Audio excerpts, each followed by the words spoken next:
नमस्कार दोस्तों, मैं उपासना मिश्रा कुछ सोची और बोली से आज का पॉडकास्ट लेके आई हूँ। कैसे हैं आप सब लोग? भाई देखिए, आजकल जो विवाह होते हैं और जो पहले विवाह होते हैं उनमें जमीन आसमान का अंतर आ गया है। अब पहले जब विवाह होते थे तो परिवार के सारे लोग ही शामिल होते थे और विवाह संपन्न होता था। आज लोगों के पास समय भी नहीं है और विवाह का तरीका बदल गया है। आजकल डेस्टिनेशन वेडिंग होती है, दुनिया भर की चीज़ों की प्लानिंग की जाती है। ये कपड़ा पहनेंगे, यहाँ से खरीदेंगे, ये ज्वेलरी ली जाएगी, ये दूल्हे और दुल्हन की मैचिंग होनी है, प्री वेडिंग शूट होना है और मम्मी इस पे डांस करेंगी, दामाद इस पे डांस करेगा, पापा जी इस पे नाचेंगे, भैया इसमें, नाते रिश्तेदार इसमें। तो ये सारी प्लानिंग हो जाती है। लेकिन क्या वर और वधू जब फेरे लिए जाते हैं, उन 7 फेरों में जो वचन दिए जाते हैं, दोनों कोई ध्यान से सुनते हैं? मेरे ख्याल से तो बिल्कुल भी नहीं। सब हंसी मजाक और उसमें लगे रहते हैं। और हंसी मजाक होना भी चाहिए क्योंकि ये उत्सव का दिन है, एक सेलिब्रेशन का टाइम है, तो सब लोग खुशी के मूड में रहते ही हैं। दोनों परिवार के लोग भी बैठते हैं तो क्या उन्हें भी कुछ याद होता है? मेरे ख्याल से वो भी अपने विवाह के में हुए और दिए गए सुने गए वचनों को वो भी भूल चुके होंगे।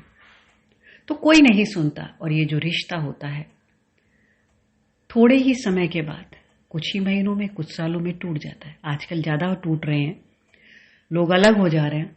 अगर जो ये वचन दिए जाते हैं ध्यान से सुन लिए जाएं तो उस रिश्ते की मजबूती के साथ चलाने के लिए दोनों ही एफर्ट्स डालें, दोनों ही प्रयास करें।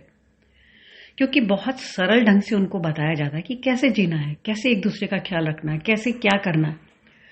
उस पर कोई फोकस नहीं होता। फोकस सिर्फ इस बात का कि शादी हो जाए, हम क्या कपड़े पहने, हम क्या शूट करें, हम कौन सी रील डालने वाले हैं, हम कहाँ जाने वाले हैं हनीमून पे, हम क्या करने वाले हैं, उसके बाद कौन सी पार्टी होगी, क्या होगा। इन सब पर सारा फोकस होता है और वो जो संबंध बन रहा है उसमें क्या बातें बताई जा रही हैं, उस पर पंडित जी क्या कह रहे हैं, कोई नहीं सुनता। इसीलिए रिश्ते टूट रहे हैं, क्योंकि दोनों ही कोई एफर्ट्स नहीं डालते। सुना ही नहीं, अगले दिन आप पूछ लीजिए। और ये जो विवाह होते हैं ये काफी ज्यादा थका देने वाले होते हैं, क्योंकि ये तो बॉलीवुड की फिल्मों की तरह होते हैं। नाच गाना चल रहा है, सब हो गया, सब अपने अपने घरों में चले गए, उसके बाद वो रिश्ता चल रहा है नहीं चल रहा है, वो सारी चीजें होती हैं। अगर आप प्यार से एक दूसरे को समझोगे, उस बातों को ध्यान में रखोगे तो रिश्ता कभी नहीं तोड़ोगे। छोटे मोटे समझौते तो आपको हर जगह करने पड़ते हैं। क्या आप अपने ऑफिस में काम करते हो तो क्या आपको समझौते नहीं करने पड़ते? क्या आप अपने परिवार में भाई बहन आपस में किसी रिश्ते में कोई तनाव होता तो क्या आप उसे तोड़ देते हो? नहीं, निभा के चलते हो ना, समझदारी के साथ चलते हो।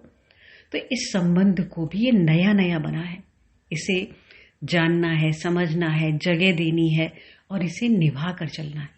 तोड़ना तो बड़ा आसान है, लेकिन संभाल कर चलना, बना कर रहना कठिन होता है। लेकिन अगर आप छोटी छोटी बातों को ध्यान में रखोगे तो आप तोड़ने के नहीं, जोड़ कर रखने की बात करोगे और समझदारी से चलोगे। तो आपके आसपास भी अगर कुछ लोगों का विवाह होने जा रहा हो तो उन्हें ये मेरा पॉडकास्ट आप भेज सकते हो, ताकि दूल्हा दुल्हन ध्यान से उन वचनों को सुने। और अगर दूल्हा दुल्हन भूल जाते हैं, वर वधू अगर भूल गए हैं, तो मैं कहूंगी कि भाई आप किसी से बोल दो, ऑडियो रिकॉर्ड कर ले। फेरे लेते समय आजकल तो वीडियोस बनाए जाते हैं, कभी कभार महीने में लगा करके सुन लो, ताकि ये जो रिश्ता टूटने की कगार पर आ जाता है वो ना टूटे। क्योंकि हमारे यहाँ शादियां निभाई जाती हैं, तोड़ी नहीं जाती। विवाह करके निभाया जाता है, तोड़ा नहीं जाता। हमारे यहाँ तलाक वगैरह नहीं होता। हमारे यहाँ एक बार जो संबंध बनाया जाता है उसे बड़ा मजबूती के साथ बनाकर चला जाता है, उसे तोड़ने में नहीं आगे बढ़ा जाता। तो जो लोगों को ये आप पॉडकास्ट कर दोगे तो वो शायद ध्यान दे देंगे, तो ये रिश्ता बचा रहेगा। और विवाह को सरल तरीके से करिए, बॉलीवुड की वेडिंग मत बनाइए। आपके जो खास लोग हों वो शामिल हों, जिन्हें आपको आशीर्वाद देने में खुशी हो रही है, जो आपके विवाह में शामिल होना चाहते हैं, उन्हें बुलाइए। बेकार के खर्चे करके पैसे बर्बाद करने की हमारे में आजकल लोग बहुत बर्बाद करते हैं।